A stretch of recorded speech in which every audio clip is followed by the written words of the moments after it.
This is Empowering Homeschool Conversations. We want families to come here and gain insightful strategies that empower them to successfully teach diverse learners at home.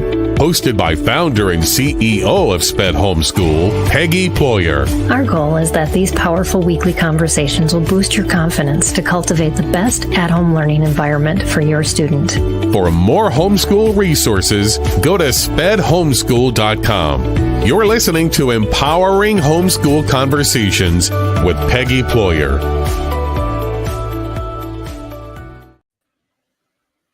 Hi, everyone, and welcome to Empowering Homeschool Conversations.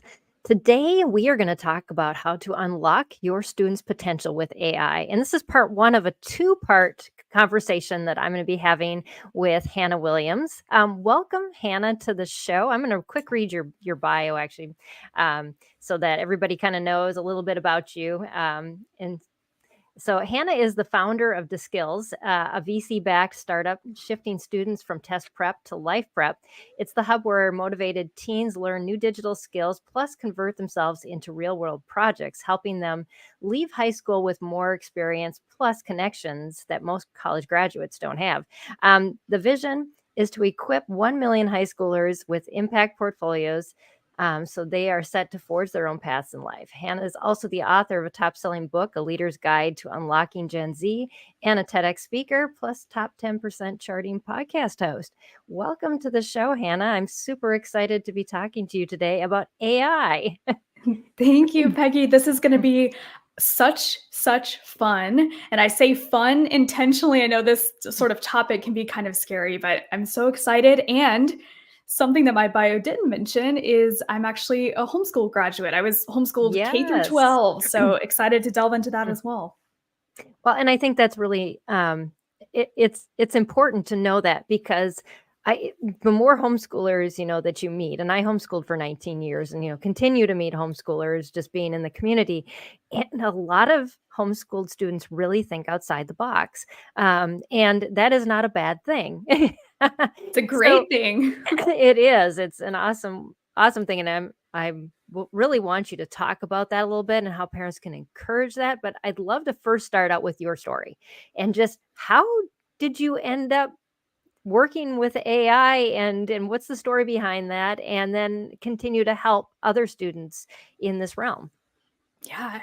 So I'm 25 now, just a few years past our, homeschool students. I'm actually the oldest of 7 kids. My youngest sister is 9, so my parents have a long homeschooling journey ahead. Oh my gosh, my mom jokes about having another kid, and I'm just sitting here going, "Mom, I'm old enough to have kids now, and my husband and I have been married for 5 years." And anyway, so I grew up in your very typical, amazing homeschool family. My parents are just phenomenal. My mom stayed at home and homeschooled us, and my dad was an entrepreneur, still is. I have a really distinct memory when I was 12. So my dad is a real estate entrepreneur, and he was just getting started when I was in middle school. So my parents decided I was going to go to work with him, a day or so a week. And I know many homeschool parents do this if their parents are entrepreneurs, right. As an entrepreneur. Oh, yeah, exactly. You just bring them with. My daughter traveled to so many conferences with me. I love that. It's so important. And I guess my parents, wanted me and my siblings, but it really started with me to get involved in the family business and understand the behind the scenes. So I was your very, studious kid, always wanted to have the best grades and challenge myself. So one day I'm sitting in the back of my dad's blue Chevy pickup truck. We're bouncing down the highway, on the way to collect rents by hand, because that's what you did in whatever year that was. I was 12. So it's been quite a while. So we're bouncing down the road, it's his old Chevy pickup truck. So my homework's going everywhere. I'm trying to get my math assignment done. And out of the blue, he hands me his cell phone and he said, "Hey, Hannah, the phone's ringing. There's a guy at the end of the line who wants to sell his house and you're going to close the deal." I was freaked out. I was so scared. I looked at my dad with these like wide eyes and I just sort of whispered to him like, "What do you think you're doing? You don't get that." He was just starting his business. You don't get that many Right. leads, hot leads every week. It wasn't like these were coming in every single day. Hmm. But I trusted him. I took this phone and through fumbling through this conversation with my dad's help, we ended up closing a deal on a duplex. Hmm. My parents still own it, so I can drive by this Ah, duplex and remember this. But what this yeah. did for me, Peggy, is I realized in that single moment, oh my gosh, all of these skills that my mom has been teaching me, that classes have been teaching me, whether it was communication, speech and debate, even learning Right. how to critically think or how to Hmm. navigate scenarios, that my skills were applicable in real life. Yes. And that was Yeah. thing I had not realized for my, of course, all of middle school. But as I got into high school and I started college early, so I ended up Hmm. enrolling in online college when I was 14. I graduated with my bachelor's at the end of high school when I was 18. And what I realized is through those 4 years of test cramming, which is what Hmm. doing online college early consisted Hmm. of, test Right. cramming, fact memorization, all of that. I Hmm. realized at my first corporate job, when I looked back on my entire education, I looked back at my 12-year-old memory, at what I learned from different classes. I Hmm. realized two things. Number one, most students never have the blue pickup truck experience that I Yeah. had, Oh no. Yeah. Hmm. right? And Yeah. secondly, most students don't even get an experience where they realize their skills are connected to the real world until Yeah. after college. Hmm. Hmm. And now that we're living in a world where AI is changing every way we work, think, and play, Right. I've seen the other side. I've seen the companies who are hiring students. I've talked to the leaders who were telling Hmm. me things like, we're not hiring someone who's not AI powered or who has real world relevant skills. And my Yeah. heart just drops because I realize when I look back on my own story that most students, regardless of their background in education, are studying for tests and Hmm. not prepping for life. Absolutely. Yeah. And Hmm. that's where the premise of DiSkills came from, is Hmm. helping students build what now we're going to need in an AI powered future, what real world skills, mindsets, competencies, and characteristics Hmm.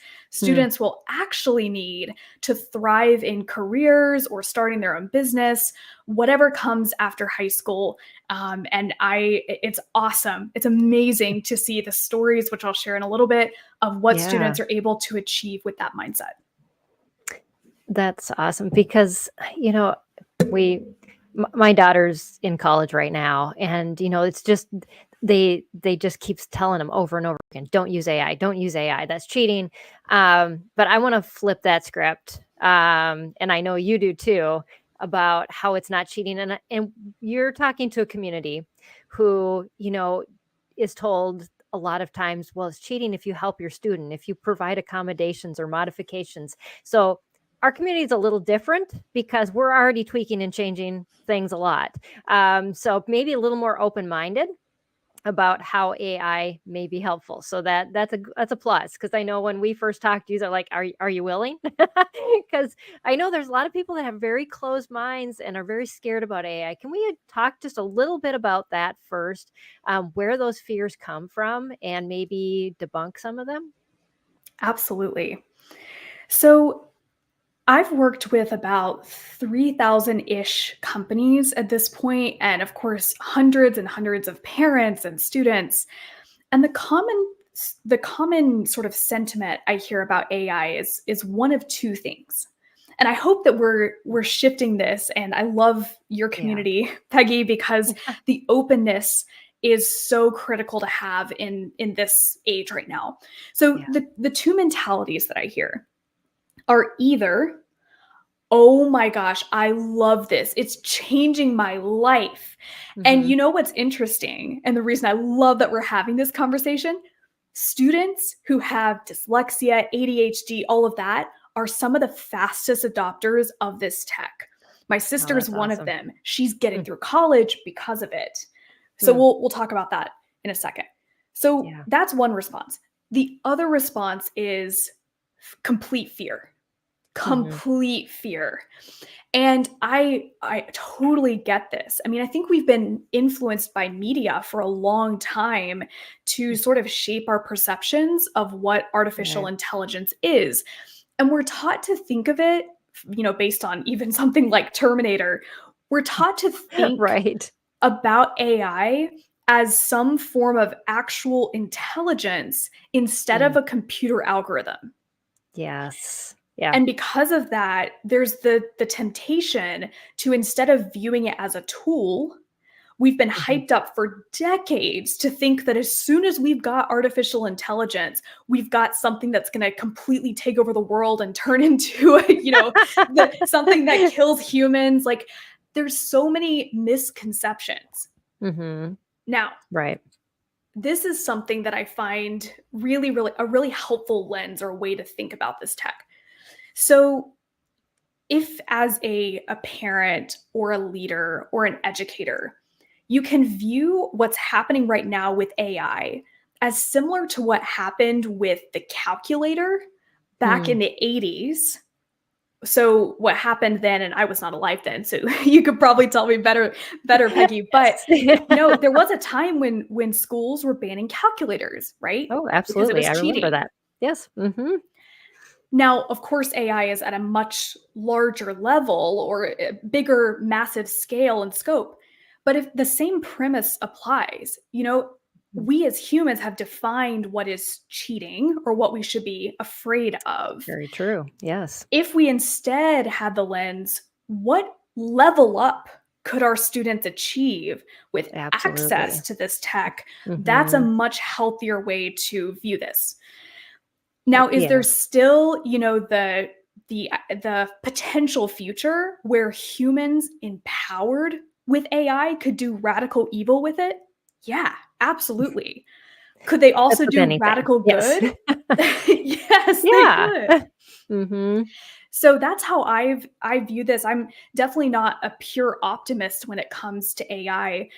Instead, I think of it as yet another tool, just like the internet, just like Mhm. calculators, just like even going way back to the age before we had farming equipment. I'm sure there were Mm. people during that age who thought, well, you're cheating if you're using a tractor to plow your field, Right.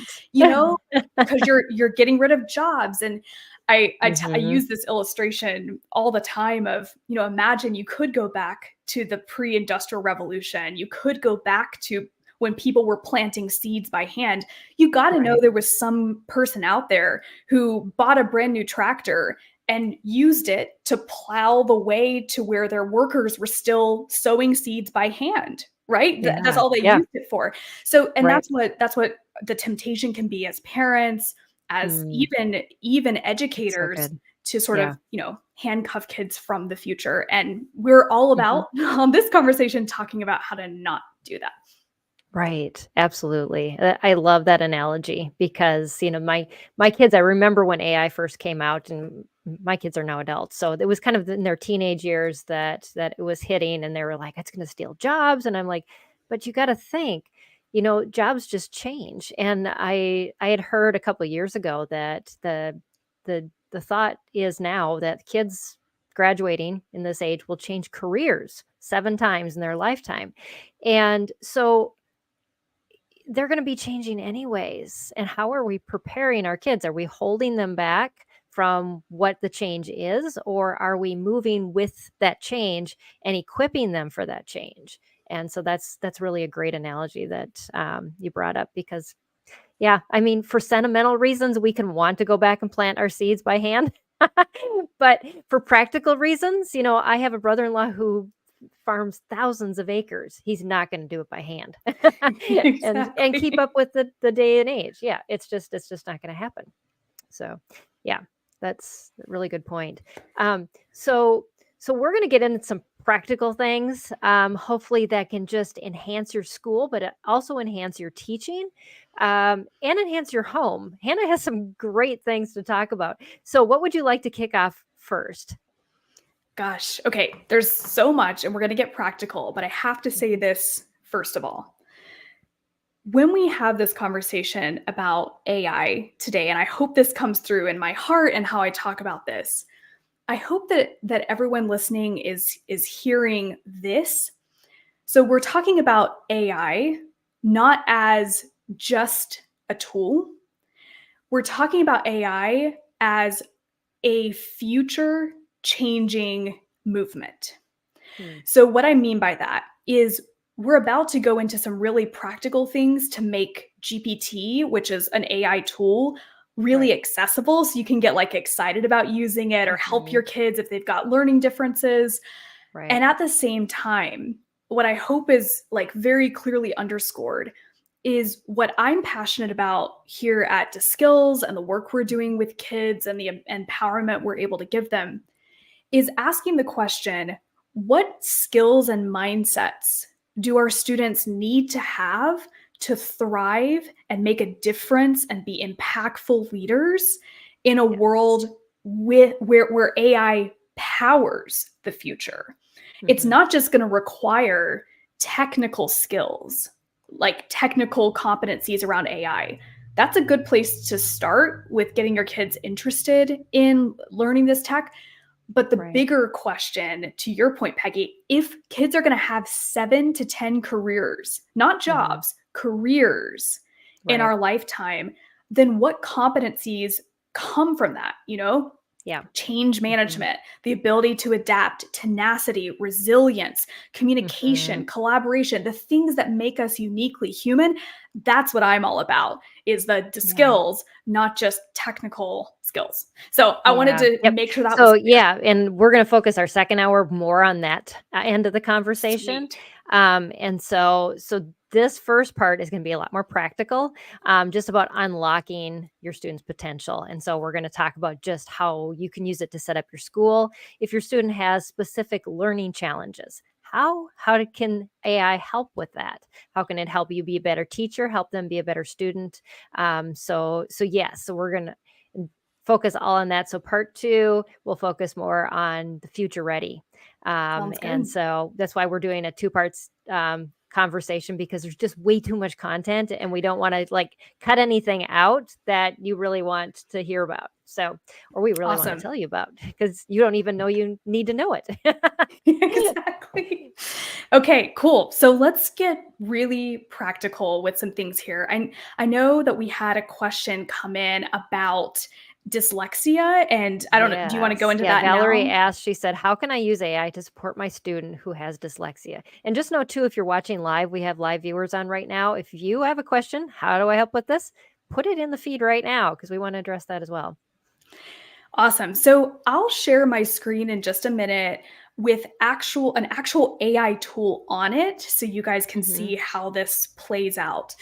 But first of all, with this question, Valerie, which is a great, great, great question about dyslexia. So I'll share just a quick story and then I'll show Mhm. you a couple of things. Okay. So my sister, who's just a few years younger than me, is in nursing school right now. She has severe dyslexia. I mean, she is it's hard for her to even get the first words down on a page when she's writing an essay, right? Mm. And that prevented her from completing college the first time she went. So she tried when she was 18 or 19. It was just way too much. She's brilliant, but she couldn't get the first words down in paper. And as we all know, essays are how most high school and most of Absolutely. college Mhm. evaluates work, which we could have a whole other, I could get on my soapbox about how that's no longer relevant, but let's just assume Yes. for the sake of things that that's going to be the case for a while. Mhm. So my sister called me a couple of weeks ago. She's back in nursing school. She's 23 now. Mm. She called me so excited. She said, "Hannah, you won't believe this. I love writing essays now." And she was just pouring with excitement. And she said, "Hannah, before ChatGPT, I mean, you know how hard it was. Like, you tutored me, you know how hard it was for me to do anything. It ended up in tears and, crying and banging my head against a wall for so long in high school. And now that I have ChatGPT, I use it to get my brain thinking about ideas and an outline for my essay. And by the time it helps me brainstorm an outline, I'm able to give it, tweaks and have a conversation with it. And suddenly it helps me come up with the first sentence, and it gets me started writing. And an hour later, I've got an essay that I'm really proud of. And then I let it go back through and edit it for me. So notice a couple things from this story. There's a couple things Sam is not doing.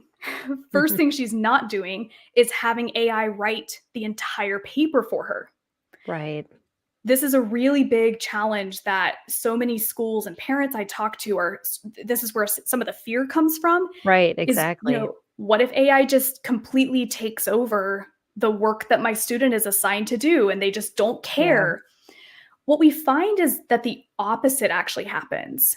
If a student writes an essay and they let ChatGPT or Bard or whatever AI tool they're using do all the work for them, then they're not actually understanding the concepts. So if you as a teacher, an educator, take it a few steps further and ask your student to describe what they wrote about, you're going to quickly see if they actually used AI as a tool or if they used it as a crutch. Right. So for Sam, you notice one thing, she did not use it to write her entire paper. But the second thing is the really positive side. She used it to overcome hours of struggle for something so simple. And what she was able to do is turn what was an exhausting exercise into something she loved. And now she finds learning is fun. She's scoring at the top of her classes now. She's able to use GPT to create songs to memorize concepts that she needs for her anatomy and physiology. She's using it to write poems. She's using it to just have fun with learning. So if you've got a student with dyslexia or any similar type of learning difference, oh my gosh. Again, this is why I said students who have these learning differences are some of the biggest adopters of this tech because it makes life so much simpler. Okay, so that's the theoretical. Why don't I share my screen and show you all how this works? All right, let me know when you can see it. Yep, it's up there right now. Awesome. Okay, so I'm going to do a couple of things. And I guess first question, because I speak to all different types of audiences. One of the main questions I get before even starting is, how do I even create a GPT account? Like, how do I get here? Yes, I'm already there. So sweet. So you can see just the URL up my browser. This is a free tool. Now, I'm going to switch to the free version. I have the paid version. It's $20 a month. I would pay $1,000 a month for this tool at this point, but maybe that's just me. So I'm going to go to the free version just so you all can see exactly what I'm able to do without paying for anything. So let's take this dyslexia example here for just a second, because I think it's a really powerful way to describe what you can do. Yes, so absolutely. Let's take my sister Sam, right? And let's say that she needed to write an essay on The Great Gatsby. Say that was an assignment. Or you know what, Peggy, why don't you pick a book? What's a book that you might write an essay on, or kids might? Oh goodness, Anne of Green Gables. Anne of Green Gables. Okay. Yep. So here is what I'll just show you a contrast. Here is the reason that using AI technology actually takes some critical thinking from your student. It's not just going to give them all the answers, right? Yes. So if I said, write me an essay on Anne of Green Gables, let's just pretend that I'm, you're a middle school student and whatever. Okay. So if I said, write me an essay on Anne of Green Gables, it's going to give me really terrible writing because I haven't actually prompted it, right? Right. I mean, just look at this. It's like, this is written by GPT. If your 8th grader came to you and said, I wrote this essay, you'd be like, yeah, no, you didn't.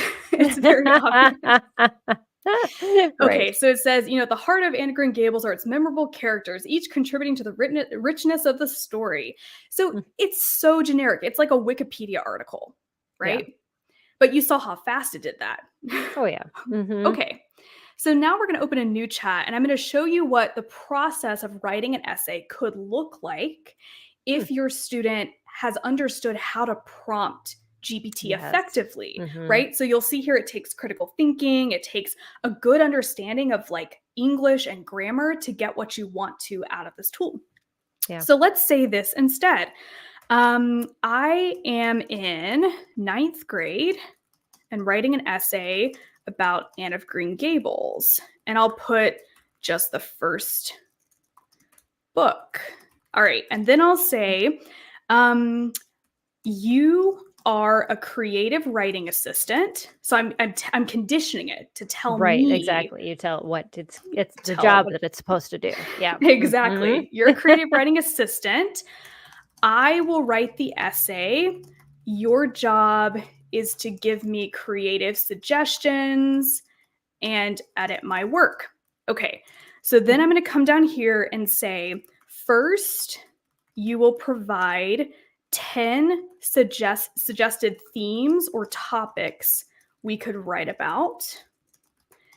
Second, you'll provide an outline of our essay with an introduction, 3 middle paragraphs, and a conclusion.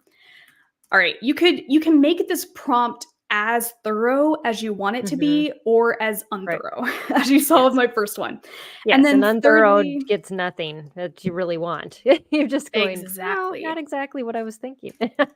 Exactly.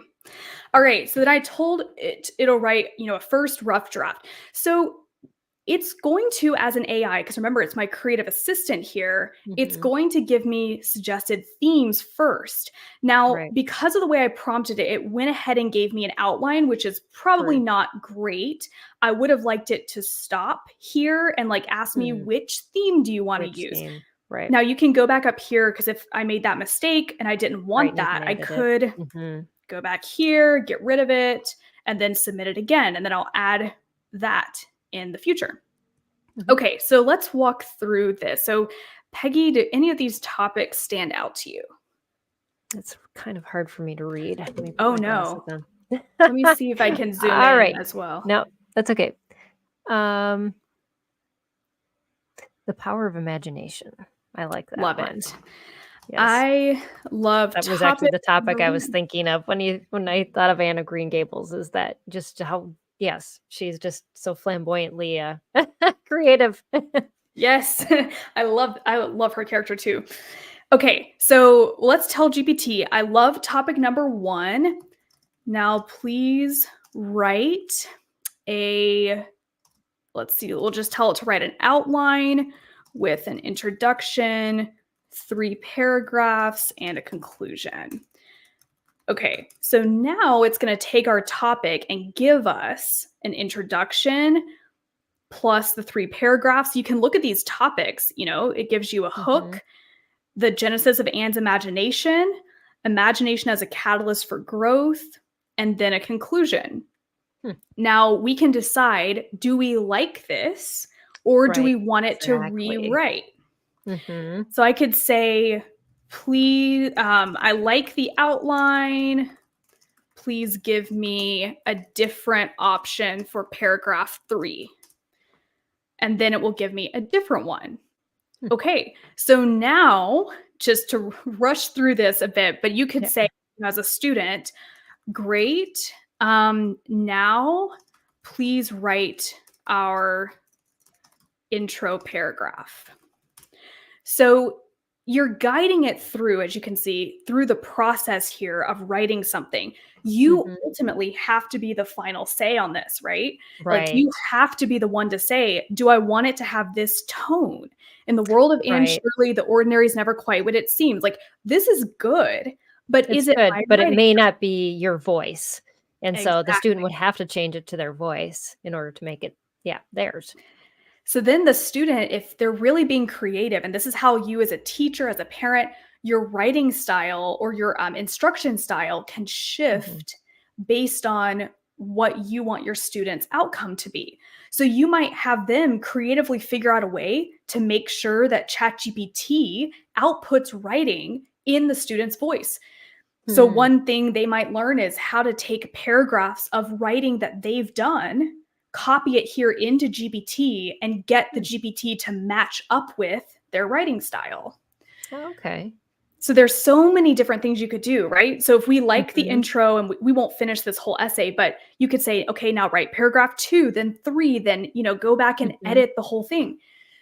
So that's just one example. If you're a student with dyslexia, for example, and you get this assignment, imagine how many opportunities this unlocks for you to actually use those creative parts of your brain that might think of ideas that ChatGPT hasn't.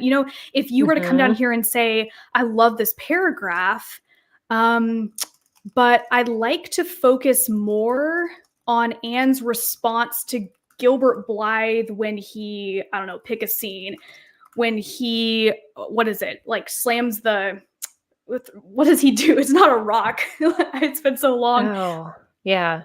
I can't remember either. Maybe the first day of school or something. Oh, yeah. And his response to her or something like that. And you could have it rewrite that section about the encounter with Gilbert Blythe. So this is just, I'll come back to the stream here. So this is just a great example, or pretty simple example of how AI as a writing assistant, when a student's given this power, you have the chance for a student to, number one, realize that in their future job, if they're asked to write a proposal or a memo or whatever it is, they're not going to be doing it the way that current English classes teach. They're going to be using AI. So why not start them now, right? Imagine that student, your student who's learning how to write essays. You can think about it from the context of what are they going to have to write in the future? If they're writing creative blog posts, how can they leverage AI to help them do that? Because I found, as someone who writes very regularly for my business in very creative, sometimes humorous, sometimes visual ways, that sometimes GPT simply can't give me the quality of writing I want. And then I have to use my critical thinking to get to coach it. So how much more students in high school or middle school right now learning how to write with this tool are going to be set up for success? Yeah. It's a different way of approaching that creativity, but yet it's outputting something that is like compounded of what you could actually do in that amount of time. I found the same thing. I had to write a new intro script for, because we're rebranding this podcast. And, I put in what I needed and then tweaked and changed it. And I sent it off to Salem Media and they're like, this is amazing. And I was like, yep. And I never could have wrote it on my own. It would have ended up being so dry. Yeah. But yes, and that's how you leverage all of that power. This is really an executive functioning help as well, not just for somebody that has dyslexia, but organizational skills. What other ways could parents who have kids with like executive functioning, or maybe this is a question we get often too, is I as a parent can't stay organized. Is there a way that GPT and AI could help with that? Yes, absolutely. Okay. There are so many things we could go into of how, like, I've used GPT personally to organize my life, but let me just expand your view for just a second. Yep. So there are hundreds of AI tools out there. The reason that I'm using GPT right now is because it, in my opinion, is the best interface for this sort of chat function that we're going through right now. Yep. If you want to write something, or even it can help you with math homework. It literally can do math. It can create graphics. If you have the paid version, I'll show. I'll show you in a second. It can create images for you. I actually have what's called a GPT. You can see on the left over here, there's Tara, Nolan, Lily. These are called GPTs, and you can customize your GPT. And that's like level 2 masterclass. But basically the idea here is I created a GPT called Dan, the homeschool hype man. And Hmm. he takes funny scenarios from your day of homeschooling and creates a funny image of what your day's like. So it can Funny. create images from a few words, which is so Hmm. cool. The reason I bring this up is this tool is the basis. It's kind of they were the first company to create artificial intelligence, but since then, so many other tools have Hmm. integrated AI into their tool to Cool. make their tool much more easy to use. Yes. So if Mhm. I were in the shoes of a parent, and maybe we can go through some very particular situations, Peggy, but if you're thinking Absolutely. about Yeah. Mhm. organization, my Mhm. approach or my suggested approach would be use tools that have AI power but aren't actually GPT, because with GPT, what we're doing right now will need to Mhm. be like, you might have to build something Yes. to Yep. make something automated. So you might want to use tools like Motion, or there's there's so many task organizer list tools that now have AI power in them to like Right. read your Mhm. calendar and then give you opportunities to sync. So maybe can you actually just walk me through a couple of scenarios that that might come up, and we can talk about the best tools? Sure. Should I remove your screen? Yeah, go for it, and Yeah. then we'll come back in a Okay. second. All right. All right. I think a lot of times parents have difficulty in just figuring out like an overall lesson plan for the year. How do I plan it? And then what does that look like Mm, day to day? And how could I actually get to my end goal by the time that we're done with the year, And so for those that, especially the executive functioning and what should my day look like, a lot of times they'll turn to a box curriculum. But unfortunately, in our community, that's not possible because your child's doing like seventh grade math and they're doing second grade reading. And so they've got all these different components coming in, and yet it's all chaotic. How do you make, some kind of sense out of that? awesome. Okay, let's take that example. And actually, if you'll pull up my GPT screen again, Yep. let's walk through it. Okay, so let's take that exact example, and I'll ask you to give me some parameters, and Okay. we'll walk through it. So the best way to think about GPT is as an assistant to anything in your life, that if you Mhm. could call up a friend and the friend had perfect, full comprehensive knowledge of exactly what you should do, and you got to Mhm. talk to that friend for as long as you wanted, and they gave you all their executive knowledge, that's ChatGPT. Hmm. So instead of having to parse through, Google and read everyone's articles and blogs and all of that about Right. a particular Exactly. topic, you Yeah. can customize your whole plan right in here. Now, I'll make a quick disclaimer. So, on the free version of GPT, which is what we're using right now, you Mhm. can't search the web, or it can't search the web. So, it only has access to data up to like September of 2023.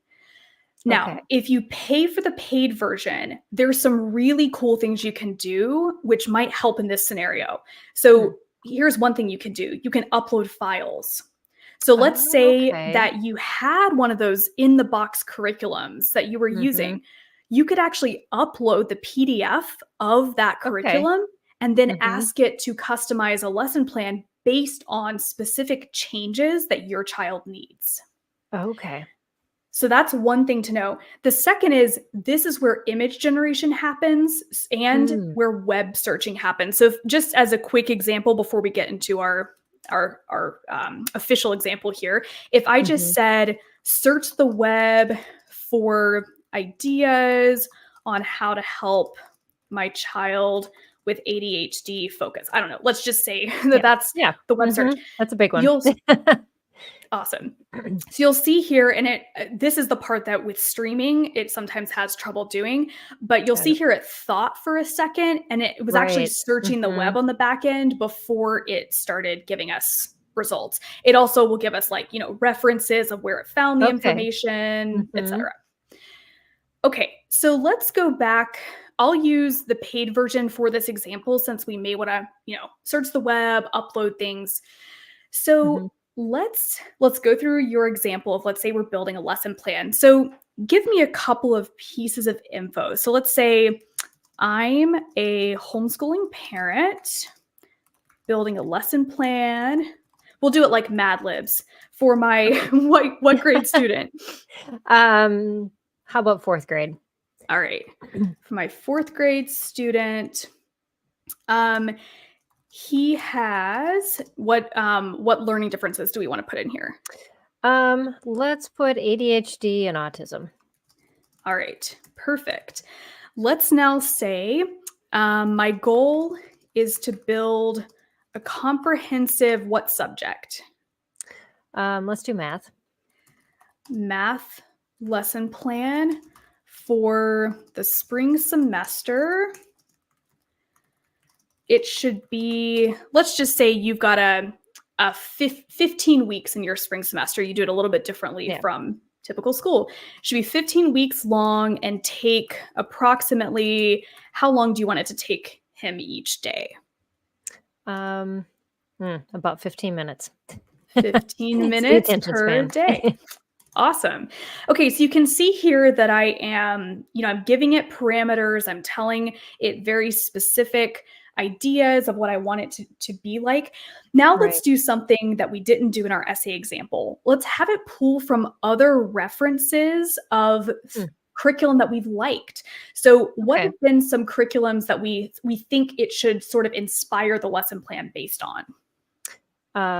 Let's go with Demi Learning and Unlock Math. Okay. Unlock Math in the past. What are some of the challenges that this year you might be facing and not wanting to use either of these programs? Let's say more hands-on, but less teacher intensive. Okay. Less teacher intensive. And then let's say you will build a learning plan where you coach my student into learning math appropriate, for him while lessening the burden on me. Okay, so let's just see what it gives us. We may need to go back and edit this and see, it may need to ask us questions. One of my favorite prompt pieces to add is ask me questions before beginning, because then it will give me a list of questions that clarify. That's great. Yes, that you didn't even think of sharing. Exactly. Yeah. Right. So let's see what it did first, and we may want to go back and add that, So, okay, creating a comprehensive hands-on lesson plan sounds like a rewarding challenge. Cool. Okay. The lesson plan is structured around weekly themes. So it has weeks 1 through 3, numbers and operations. Here's activities. Okay. Activities it could do. That's really cool. Here's geometry. A shape hunt. I mean, I've never thought about some of these things. Right, before. I know. I saw the using the app for what was it? A grocery store spree, a shopping spree or whatever. Ooh. Yes, that was really cool. Yeah, that's really cool. You could get like your Monopoly money and simulate shopping and set that up. Board game day math. Okay. So then you've got geometry, tangram challenges through an app. I'm sure there's plenty of apps. Okay, so it's given us all of these suggested things. So now what we could do is say, I love these. You could then go ahead and build out this plan. You could say, start with week 1, give me specific instructions that are understandable to my student of how to maybe execute these activities, or however you want to phrase this. Let's just have it give us some instructions that you could then hand to your son and say, hey, here's what you're going to do. Here's the materials you need. Great. Here's instructions. Your objective. Yeah. Here's what you're going to learn. and then Mhm. repeat, has it do it 5 times. So this is endlessly customizable. I hope that's what's translating, because I could come in here, if we Right. wanted to spend all day on this, we could. I could say, now for each of these exercises, give my student a question to ask and answer before Mm. they come to me with what they learned. I could Ah, yes. say, so give me a Mhm. reflection question. I could say, I've read through these, they look great, but my student doesn't like puzzles. Give me an alternate option Right. for the puzzle challenge. Mhm. So there's so many ways to customize this, but as you can Yeah. see, we've got instructions here in a matter of Mhm. seconds for 5 Absolutely. games. Since we're using the online version or the paid version, if it said, on day 5, find online math games, I could Mhm. ask it, take me to, or I guess here it did suggest some options, but let's say it didn't. Right. I could Yep. say, give me a list of 5 websites to choose Huh. from. Uh-huh. Right. So I hope you can see here, like, this is endlessly customizable for, and Absolutely. if I were a parent, oh my gosh, like, just that one exercise we went through in 5 minutes Mhm. might save me, what, hours, days of Oh, I planning used time? to take, yeah, like weeks in the summer to just even get the rough draft of like the outline, let alone, something this detailed. So, yes, it would save a lot of time. And That's so good. also you could customize it too versus, you have to think of the precursor to I had already owned then all that curriculum where we could go back to not even having to search for that and then go through all the stuff that I had. So and spend money that you didn't even need to spend in the first place. So saving a lot of time. So I could see where the $20 a month could really pay off in the long run, for doing something and having that searchability.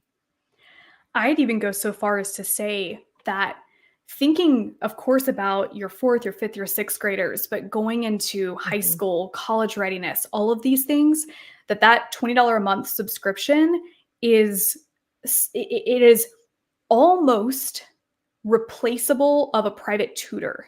Like, you could Mhm. almost take a private tutor who would have been teaching AP English or AP US history.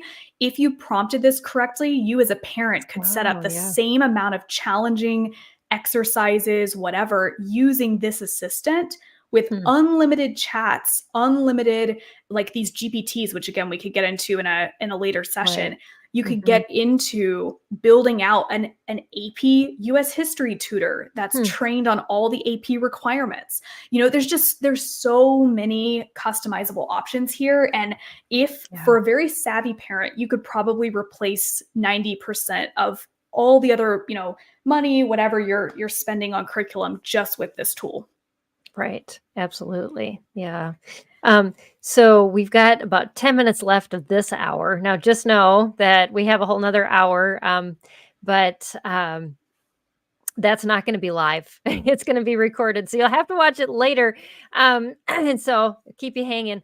Um, I've got one question that just came in. She said, I came in late. What is AI? I have 3 kids and it is still 20. Is it still $20 a month? So good question. I'll let you Yes. answer that, Hannah.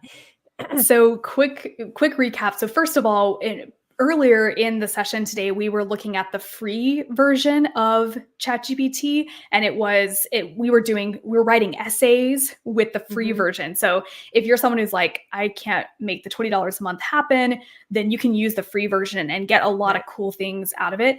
But in terms of your question about AI, so at its most basic definition, AI is it's artificial intelligence. It's basically a tool that you can chat with that can help you with every area of your homeschooling, of even meal planning. We haven't even gone into That's what I that, but want you to end with. I want you to end with that. So okay, yes, yay. we'll definitely But go it into can that. help you with everything, with organization, with privately tutoring your kids, whatever it is. And we were talking earlier about how AI and the fact that it's here now is changing every way that we work think, and play, and that students using this technology are going to be ready for their futures, whether it's college, jobs, internships. And it's so incredibly fun to get your hands on this tool. So whoever was asking that question, if you go back and watch sort of the beginning, there's some cool examples of how to use it. Yeah. And also to answer, Lisa, you had the question about cheating. We did address that earlier in the show too. So I suggest that you just watch the beginning of our conversation so you can kind of get that perspective as well. So yeah, so she asked $20 a month. That's a family account, I'm assuming, and it can be set up like that. You can all use the same login. Yep. It's pretty cool. They don't have like limits on the login ability yet, unlike Netflix, which definitely does. Exactly. But it's pretty sweet. Yeah. So let's talk meal planning. How does that happen with AI? Oh my gosh. So this is so cool. And we could spend hours on here, Peggy, talking about all of the different ways you could use AI. I'm sure there's hundreds of ways. I haven't even unlocked it. And I have used this tool now since it came out in November of 2022. I have used this tool approximately 4 to 6 hours per day. Wow. That is how useful this is. So on my team, there's 6 employees. We work with hundreds of students, as we're going to get to in our next hour, helping them learn the skills they'll need to be prepared for the future. And I should have at this point a team of 15, 20, or 30 people. Instead, we have AI agents. That's how powerful this technology is. We're replacing employees in a good way, in an efficient way that helps students to scale and to unlock their potential. So anyway, there's so many things you can do. So I want to plug your website too before you move on. It's dskills.io if you're listening to the podcast, and that'll be in the show description as well. Yeah. Awesome. Yep. We're there at the skills.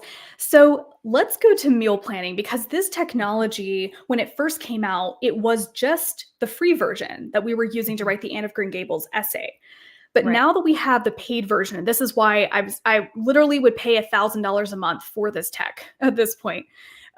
With the paid version now, we have the ability to create images and to upload images. It will read them and then help us figure out, information from those images.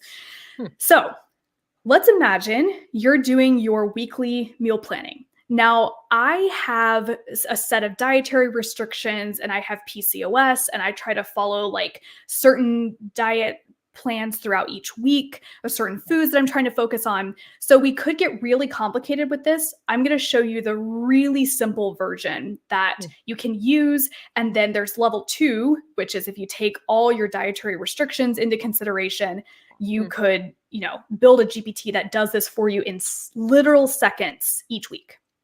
So let's say that you are wanting to just build a meal plan for your week.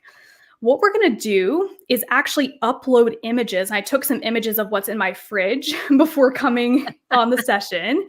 So I'm going to upload images of what's in my fridge for GPT to read. And while it's loading those, I'm going to say, please give me a 7-day meal plan based on what's in my fridge.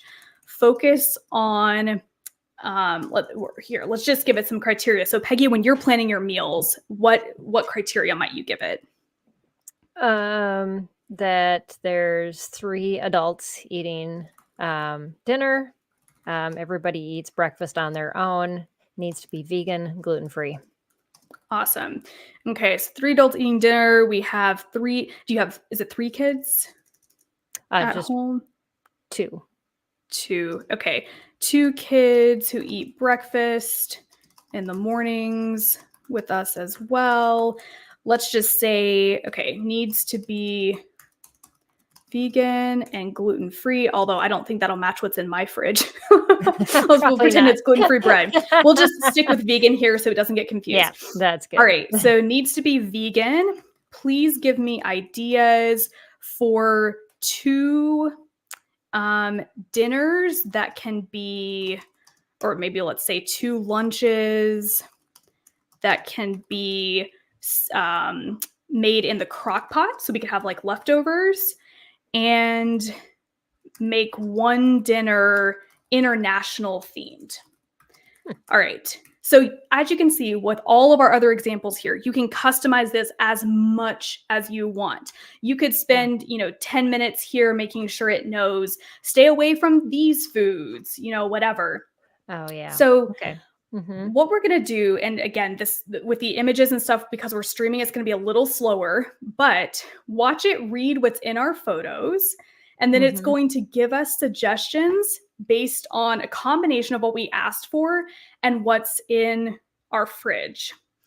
So you'll see here, even if it didn't have the images, it's just giving us ideas here, right? Breakfast burritos, leftover vegan chili, vegan tacos. Here's our international themed one.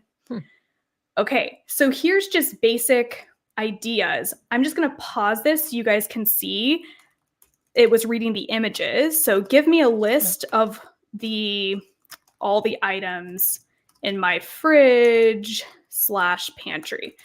Whoops, panty. It'll get the gist here. So it's going to read what's in the images.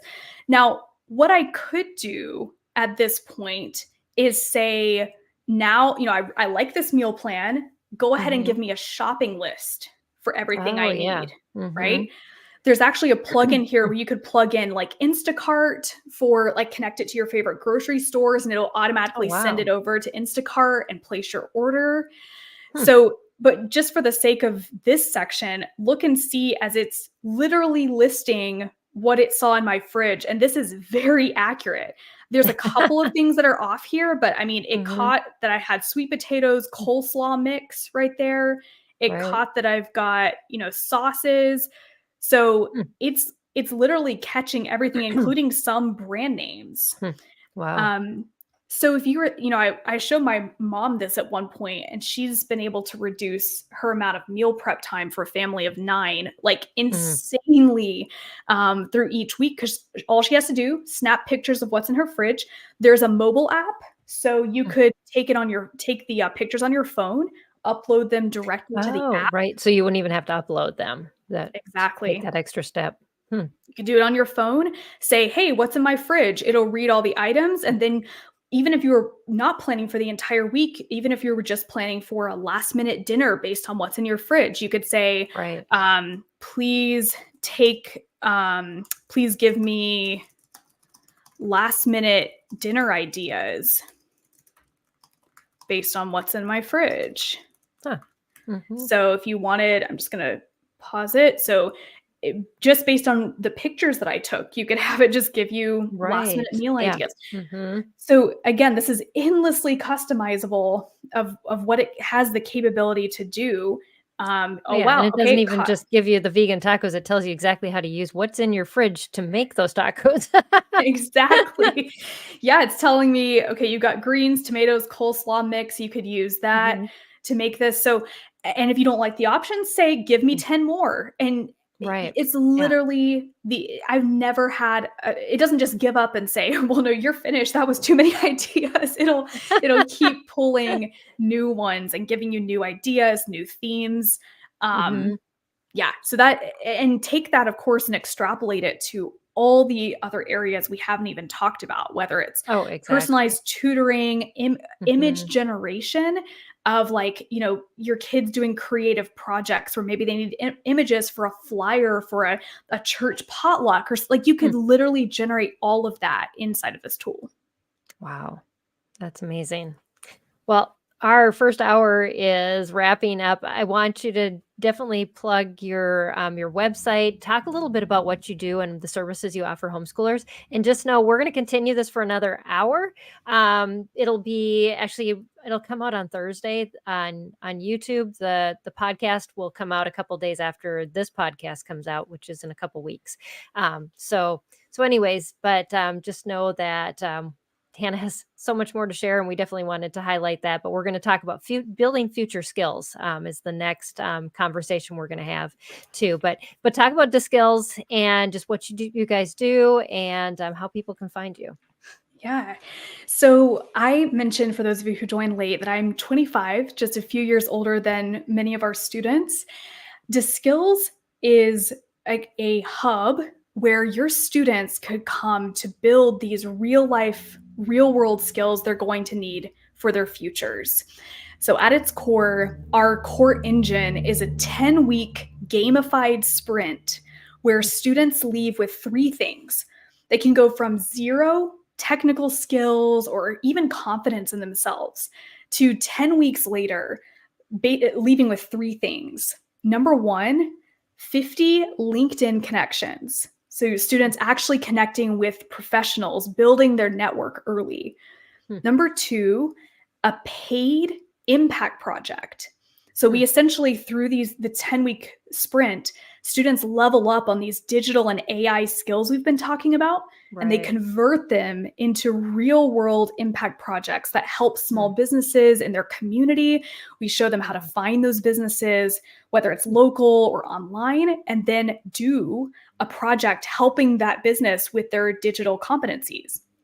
And thirdly, they leave with all of the skills they need to continue landing more paid projects and building confidence, tenacity, all the amazing things that we've discussed today. Because again, this is not just about the technical skills. In fact, it's so much less about the technical skills than helping prepare our kids for a future where AI powers the world. We have many, many homeschoolers who've gone through these boot camps. We have a couple right now who are just doing amazing. I could actually send you, Peggy, a link to one of them who's doing a phenomenal job on LinkedIn, building her own small business. And anyway, it's just so inspiring to be able to be. Definitely have to talk to them about that next hour. Yes. Yeah, we will. Well, that's really cool. That's and you can find us at deskills.io. Yeah. Awesome. Well, thank you so much, Hannah. This was just so insightful and I think empowering.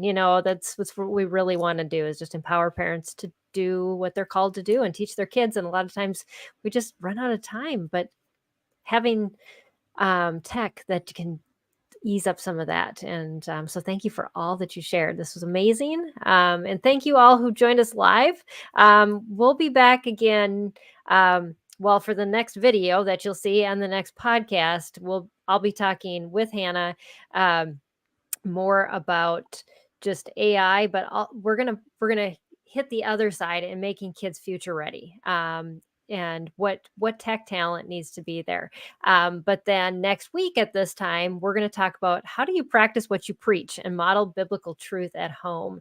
And so that's the 2 topics coming up. So I hope you join us live here again, and just join our mailing list as well, because you can actually submit questions ahead of time, just like Valerie did for this show, so that you can ask the experts we have on the show how to help you do the things we're talking about, and maybe solve some problems that you're currently facing with your teaching at home. So anyways, thanks everybody for joining us, and thank you for tuning into Empowering Homeschool Conversations, and we'll see you next time, same place. Until then, God bless and have a great week. Bye, everybody. This is Empowering Homeschool Conversations, provided by SPED Homeschool. Go to spedhomeschool.com to get resources and support